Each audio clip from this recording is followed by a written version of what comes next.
Señor, proseguimos el comentario del Catecismo de nuestra Madre la Iglesia. Concluimos hoy la parte referente al bien común, a la cual ya habíamos dedicado 2 sesiones. Hoy queremos concluirla y avanzamos en el capítulo que tiene como título La participación en la vida social, a partir del punto 1910. Dice este primer punto, en 1910. Si toda comunidad humana posee un bien común que la configura en cuanto tal, la realización más completa de este bien común se verifica en la comunidad política. Corresponde al Estado defender y promover el bien común de la sociedad civil, de los ciudadanos y de las instituciones intermedias. Bueno, veis cómo el Catecismo de la Iglesia Católica reconoce, ¿no?, explícitamente la competencia del Estado en promover y defender el bien común. Es curioso, ¿verdad?, observar cómo la doctrina social católica reconoce, valora de una manera muy encomiable, ¿no? Está encomiando pues la labor tan importante que tiene el Estado, y por desgracia no siempre los estados, no siempre los gobiernos y los estados reconocen también la labor del bien social tan grande que está llamado a hacer la Iglesia, ¿no?, y las religiones. No siempre suele ser esto en un sentido, pues en un doble sentido, pero bueno, nosotros tenemos que buscar el bien en sí mismo y no en un sentido sencillamente, bueno, pues que podía ser para nosotros practicista, no, sino buscar el bien y la verdad por sí mismas, ¿no? La Iglesia entiende que al Estado le corresponde promover y defender el bien común de la sociedad civil. Ha habido a veces, ¿no?, pues es frecuente en la historia que ha habido pues fricciones, roces entre la comunidad política y la comunidad eclesial, entre Iglesia y Estado, pues entre el poder civil y las autoridades eclesiásticas. A veces ha habido fricciones, ha habido roces. La Iglesia, como aquí reconoce claramente, la Iglesia no pretende suplantar en absoluto, ¿no?, la responsabilidad y el puesto y el derecho y el deber que tiene el Estado en esa promoción y defensa del bien común de la sociedad. No pretende tal cosa. Es verdad también que la Iglesia tiene una vocación, ¿no?, la vocación que es ser un poco conciencia moral. Al predicar el Evangelio de Jesucristo, al ser fiel al Evangelio de Jesucristo, de promover los valores del reino, ejerce también de conciencia moral. Y en la medida en que el Evangelio o el cristianismo está más extendido en una sociedad, pues esa voz profética de la Iglesia pues es una conciencia moral más extendida o menos extendida, una voz que acaba siendo más o menos la conciencia moral de la sociedad, en la medida en que esa sociedad, sus miembros sean mayoritariamente más cristianos o no sean cristianos. Pero bueno, ni más ni menos, ¿no? La Iglesia no pretende otra cosa. En la medida en que la Iglesia educa la conciencia moral de los cristianos, si esos cristianos son mayoría en una sociedad, pues la Iglesia podrá por extensión ser la conciencia moral de esa sociedad en la medida en que los cristianos sean mayoría, ¿no?, pues en esa sociedad. Ahora, es curioso, ¿no?, que haya existido estos roces entre la comunidad política y la comunidad eclesial, a veces, ¿no?, entre esa especie de practicismo y la conciencia moral, que a veces indica ciertos aspectos que deben de ser corregidos, o denuncia o hace denuncias proféticas. Hay un texto famoso, ¿no?, en los Evangelios: a Dios lo que es de Dios y al César lo que es del César. ¿Os acordáis que estaban en un contexto, dice los Evangelios, el contexto era que al Señor le querían, estaban como queriendo cogerle en algún renuncio, en alguna contradicción, y entonces le entregan una moneda, pues para ver si él, mejor dicho, le preguntan a ver si él está a favor de que hay que pagar impuestos a Roma o no, porque claro, Si decía que no hay que pagar impuestos a Roma, pues entonces se convertía en un revolucionario. Si decía que sí había que pagar, entonces era un colaboracionista, ¿no? Entonces se le pregunta al Señor tal cosa, él pide una moneda y con esa moneda en la mano dio aquella famosa respuesta: dad a Dios lo que es de Dios y al César lo que es del César. ¿Cómo interpretar esta frase? Bueno, pues algunos han querido interpretar esta frase en el siguiente sentido.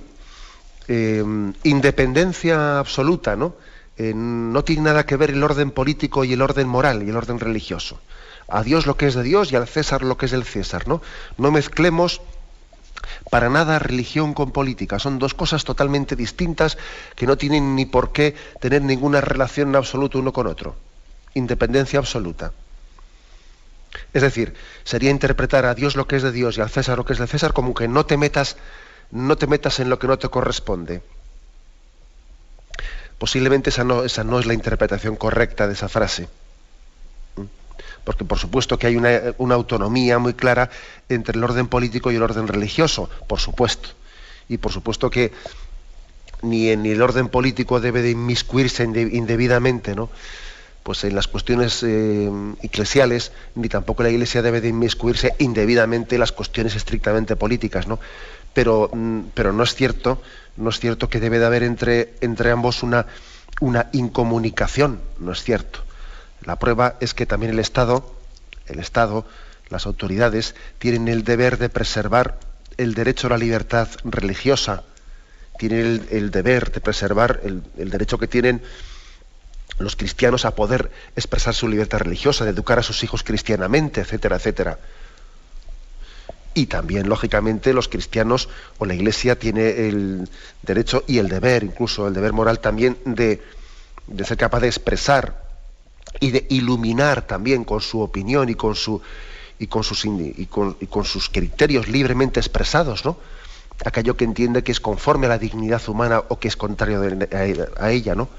La Iglesia también tiene derecho a hacer oír su voz para ser también orientadora moral o ser conciencia moral de aquellos que quieran acoger libremente, ¿no? sus indicaciones. O sea que lo de a Dios lo que es de Dios y al César lo que es del César no se puede interpretar con eso de no te metas. No se puede interpretar así.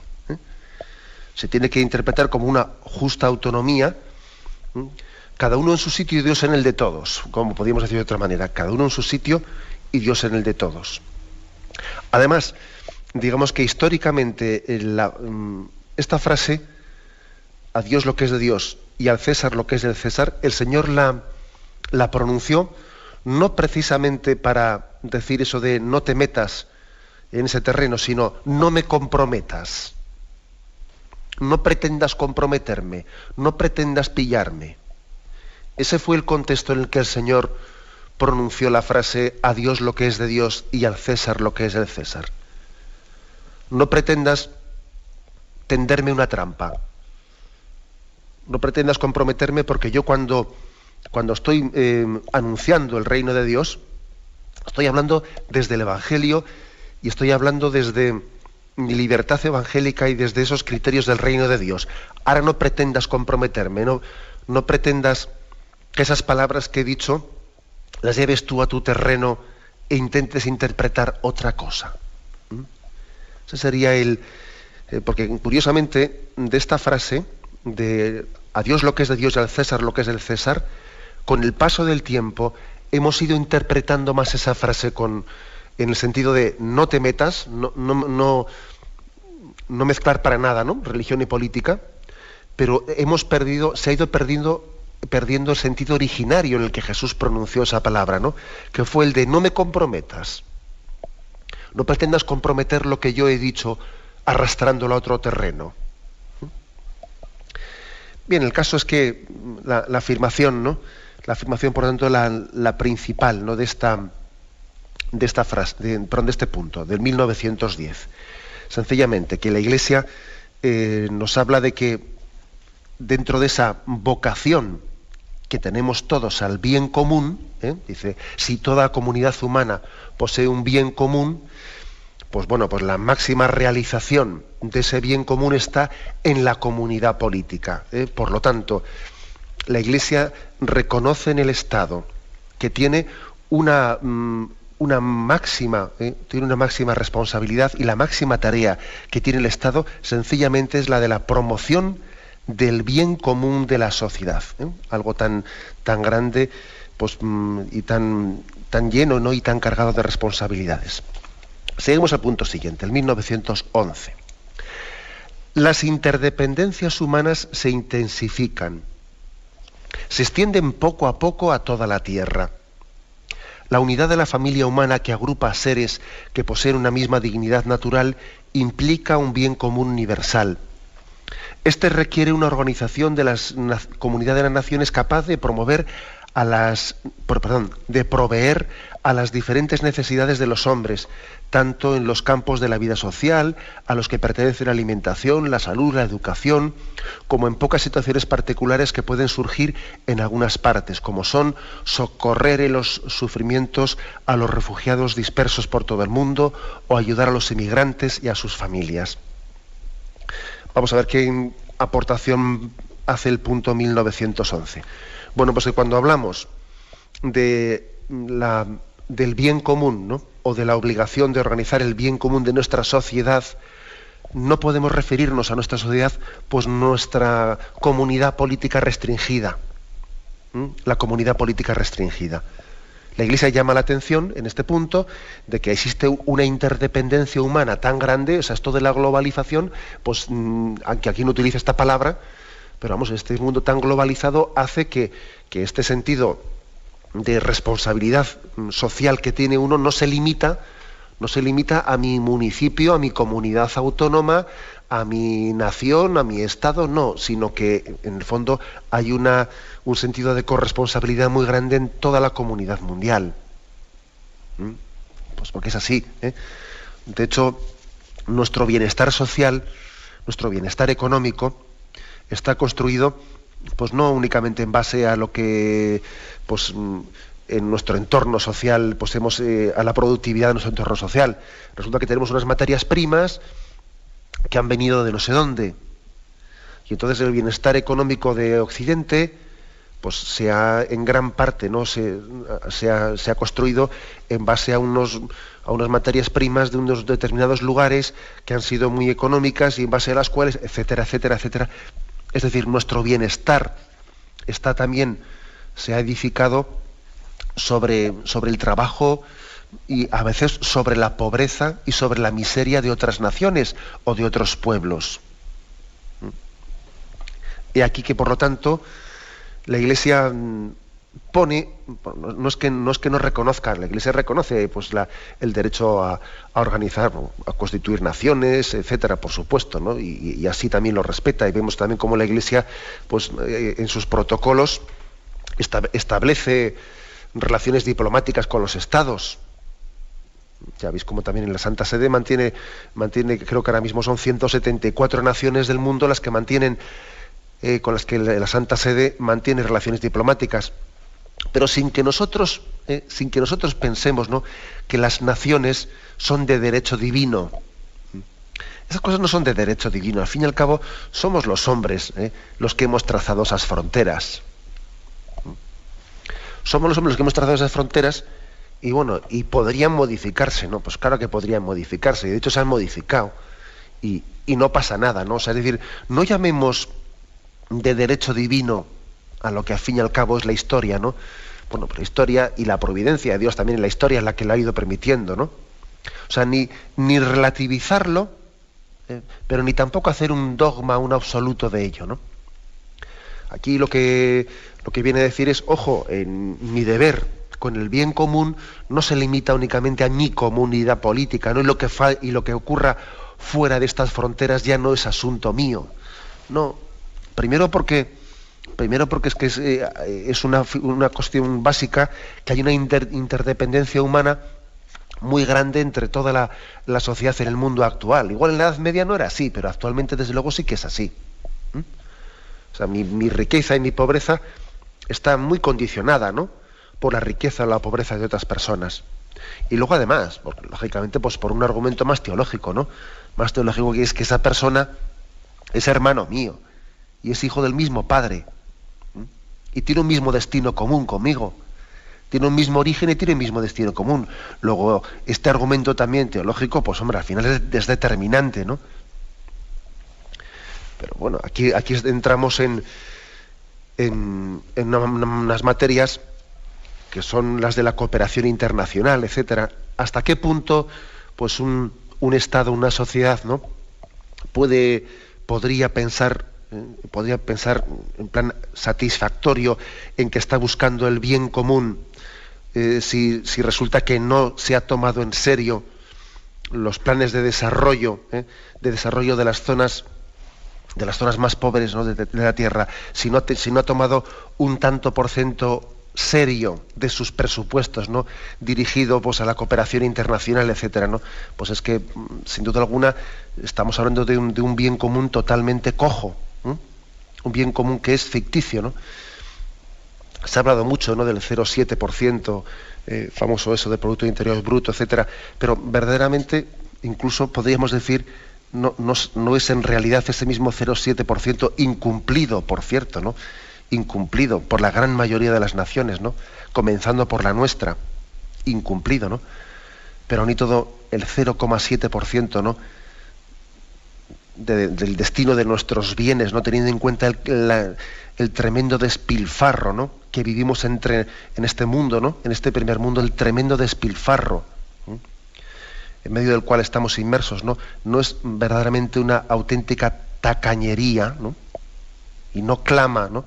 No están clamando verdaderamente, no claman a Dios, ¿no? Las voces de tantas personas atribuladas en el tercer mundo ante nuestra tacañería, ¿no? Incapaces de conducir el 0,7% del Producto Interior Bruto, ¿no?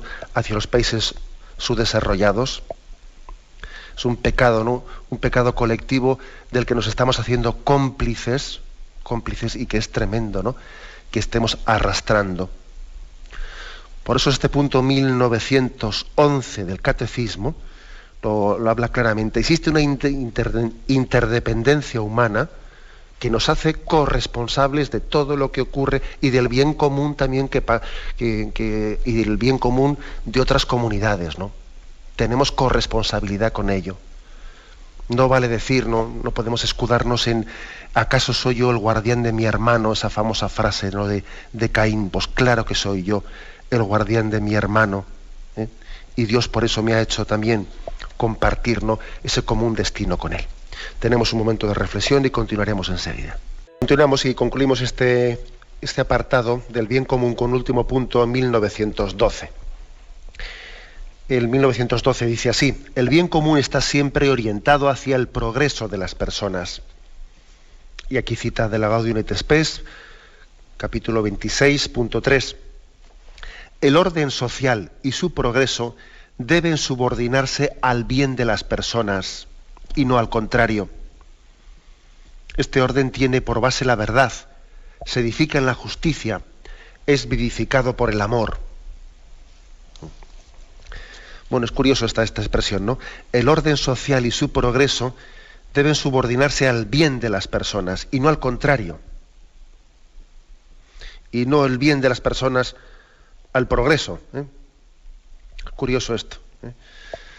Igual esta sería la diferencia entre el progreso y el progresismo.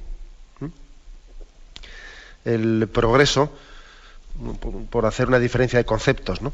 La diferencia entre progreso y progresismo. Progreso, pues es todo aquello que hace referencia al bien y al desarrollo de la persona, ¿no? Y el progresismo parece que es supeditar, ¿no? Supeditar el bien de la persona a una especie de ideología, a una especie de moda, a una especie de imagen a la cual el hombre se tiene que adaptar, pues por narices, porque si no se quedaría, ¿no? en su imagen, se quedaría acomplejado, se quedaría retrasado, y entonces, en nombre del progresismo, el hombre tiene que dejar, o sea, se deja de luchar por el bien del hombre y nos estamos adaptando a una ideología. Esa es la diferencia entre progreso y progresismo, ¿eh? Cuando es el progresismo, ¿no?, el que se pone como bandera, resulta que ya no miramos el bien del hombre. Lo que miramos es el ser capaz de alcanzar una ideología de avanzadilla, ¿no? Y el hombre tiene que adaptarse a esa ideología de avanzadilla, le haga bien o le haga mal. Mientras que el progreso en el fondo no es ninguna ideología, sino que es el hombre, es el bien mismo del hombre. ¿Qué es lo que le hace bien al hombre? ¿Qué es lo que le hace mal? ¿Qué es lo que le dignifica, no? Bueno, pues este doble concepto que aquí la Gaudium et Spes vamos, sin jugar, ¿no?, con esa combinación de palabras, pero lo distingue. Creo que es bueno que lo apliquemos a nuestros días, ¿eh? Repito esta expresión. El orden social y su progreso deben subordinarse al bien de las personas y no al contrario. Y no al contrario. Sería una buena contribución, ¿no? Bien, damos un paso más. Entramos en el capítulo Responsabilidad y participación. Es a partir del punto 1913. Y dice: la participación es el compromiso voluntario y generoso de las personas en los intercambios sociales.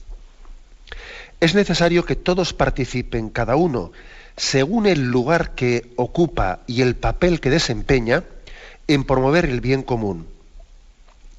Este deber es inherente a la dignidad de la persona humana. Punto primero, en 1913.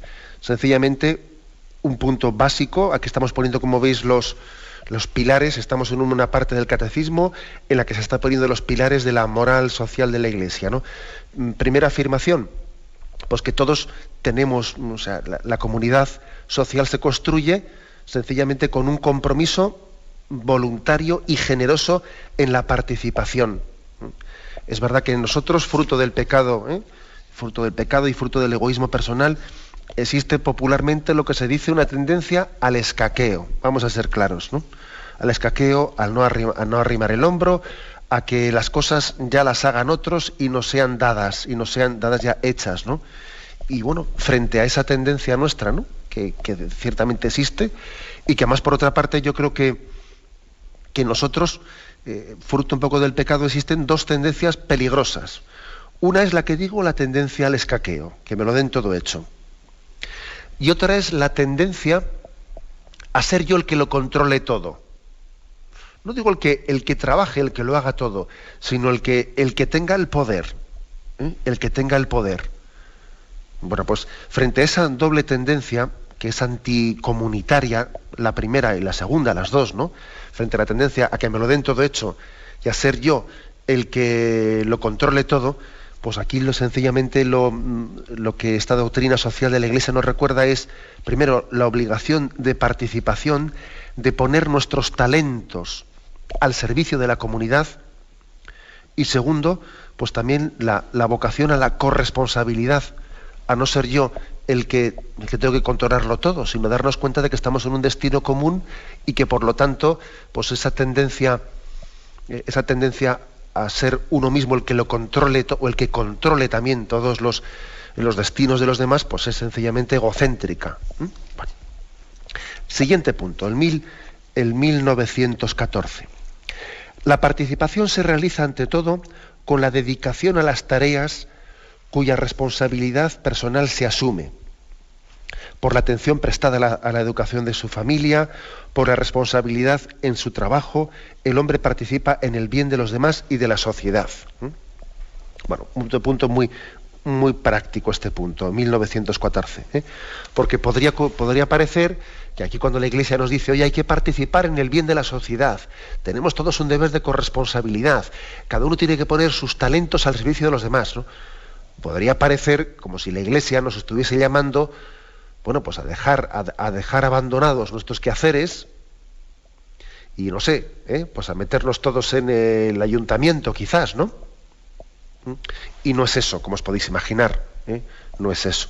Aunque, como después veremos, claro que también debe de haber también entre nosotros muchas vocaciones a la presencia en la vida pública, ¿no?, y en el municipio, etcétera. Pero en primer lugar, la primera forma de contribuir a nuestra corresponsabilidad en la construcción de la sociedad es cada uno atendiendo adecuadamente pues, esa parcela en la que estamos insertos.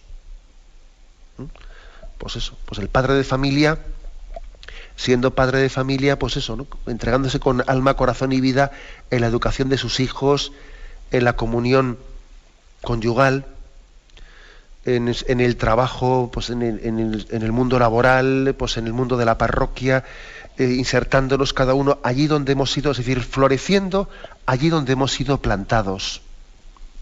Floreciendo allá donde hemos sido plantados. Esto es muy importante. Es muy importante porque una tendencia, una tentación siempre ha sido la de pensarse que para que uno esté pues, más inserto, ¿no? O que para que pueda contribuir más a la construcción social, pues igual está siempre pensando en algo distinto de lo que está haciendo, pero en realidad el Señor, pues es posible, ¿no? Que a personas concretas les pida algo distinto. Pero en primer lugar, en lo que tenemos que creer y hacer un acto de fe, ¿no? Y entregarnos plenamente a ellos, es que en eso que llevamos entre manos, por muy incluso insignificante, ¿no? E intrascendente que nos parezca, hay una vocación al bien común. Hay una contribución al bien común en esto que estamos llevando entre manos ahora mismo, ¿no? En este preparar yo a los niños para llevarlos al colegio, pues en este preparar la casa o lo que estoy haciendo ahora mismo, hay una contribución al bien común. La sociedad verdaderamente se construye desde contribuciones particulares pues muy generosas, ¿no? Ya sé que hay muchas personas que esto pues que esto no lo entienden y les parece que hay muchos parásitos sociales, ¿no? Y, bueno, y les parecen parásitos sociales todos aquellos que no entran dentro de lo que ellos entienden como un esquema de construcción social, ¿no? No hay absolutamente nada para nosotros, ¿no? Que no sea una auténtica contribución al bien común. Incluso la misma vivencia del enfermo forma parte también de una contribución al bien común. No lo digo únicamente ya por el aspecto sobrenatural, porque claro, si entrásemos en el aspecto sobrenatural, pues entendería más ese misterio, ¿no? Porque los enfermos hacen una contribución unidos a la cruz de Jesucristo redentora, ¿no? Pero incluso también los enfermos están siendo también como una pequeña conciencia moral de nuestra sociedad, que nos están recordando que hay otros valores y que no podemos únicamente valorar esta vida pues, bajo unos criterios de un éxito efímero o de una salud efímera, que es transitoria, que es pasajera. Es decir, todo el mundo, ¿no? En la vivencia de su situación, ¿no? Personal está contribuyendo algo al bien común. Todo el mundo. Esa es la primera afirmación importante que hace el punto 1914. Es como diciendo, entrégate a lo que tienes entre manos, florece allí donde Dios te ha plantado y estarás contribuyendo al bien común. Bien, tenemos un momento de reflexión y continuaremos enseguida. Continuamos en este programa del Catecismo de la Iglesia Católica en el que estamos concluyendo esta parte referida a la participación en la vida social. Hemos concluido la parte referida al bien común y ahora concluimos también la parte referida a la responsabilidad y participación en la vida pública. Dice el punto 1915 en el que nos habíamos quedado. Los ciudadanos deben, cuanto sea posible, tomar parte activa en la vida pública. Las modalidades de esta participación pueden variar de un país a otro o de una cultura a otra. Es de alabar la conducta de las naciones en las que la mayor parte posible de los ciudadanos participa con verdadera libertad en la vida pública. Esta es una cita de la Gaudium et Spes, capítulo 31.3. O sea, la Iglesia alaba la participación en la vida pública. Existirán, lógicamente, cuando la Iglesia hace un catecismo pues para toda la Iglesia, para todo el mundo, os podéis imaginar que habrá situaciones totalmente distintas y dispares, ¿no? Habrá situaciones tribales, habrá situaciones de muchos tipos, ¿no? Pero en principio, como punto de partida, la Iglesia alaba el sistema participativo. Bueno, pues porque primeramente ese sistema participativo fomenta la corresponsabilidad, y fomenta el que los dones y los talentos que Dios nos haya dado los estemos poniendo al servicio de nuestros hermanos. Y luego además pues nos preserva de ese riesgo del que decíamos antes, que existe por una parte el riesgo al escaqueo, al riesgo a que yo me cierro en mí mismo y que me lo den todo hecho, y también el riesgo del caciquismo, ¿no? El riesgo del caciquismo de que, que por cierto las dos cosas se retroalimentan, porque claro, es fácil que existan caciquismos, mientras que existan personas cómodas también a las que son capaces de someterse a un caciquismo, pero vamos, a costa de que total, como me es cómodo también, me es cómodo porque me lo dan todo hecho. Entonces no se sabe casi si una cosa se retroalimenta en la otra. Hay un cacique y hay un cómodo, y uno con el otro se compaginan bien. El cacique y el cómodo.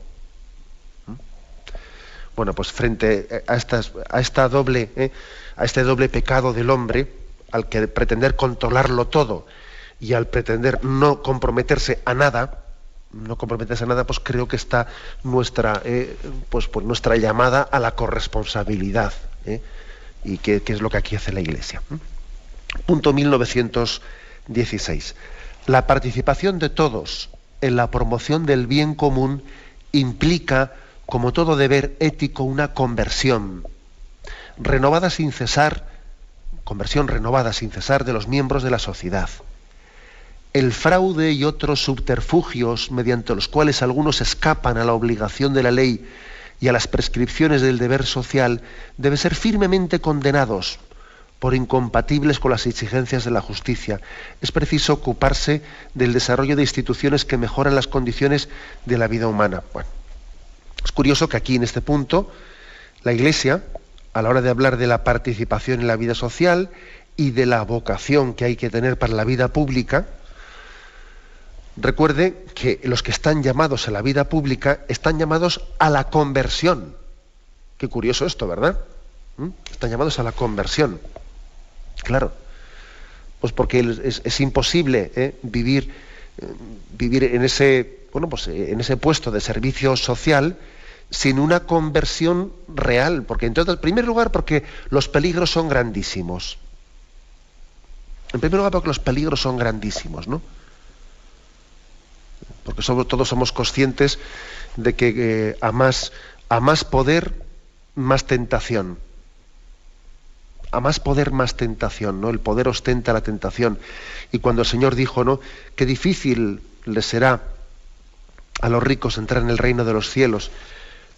Bueno, pues sabemos que no es que sea exactamente lo mismo riqueza que poder, pero lógicamente están muy, muy unidos, ¿no? Es difícil, es difícil ejercer el poder, la autoridad, es difícil administrar pues las grandes fortunas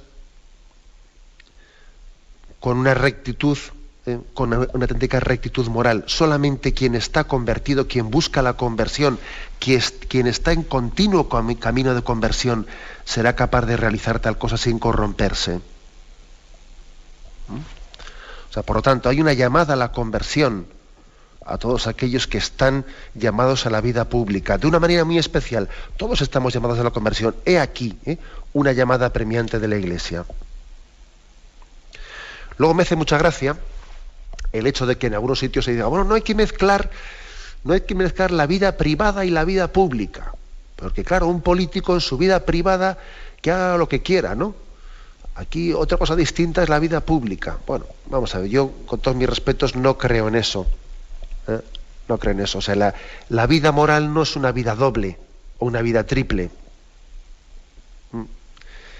Si un político también, pues resulta que en su vida privada no es honesto, no busca el bien, no es fiel, pues será muy difícil creer que sea la persona adecuada para que también en la vida pública él busque el bien. Será muy difícil. Es decir, yo no creo en la doble moral.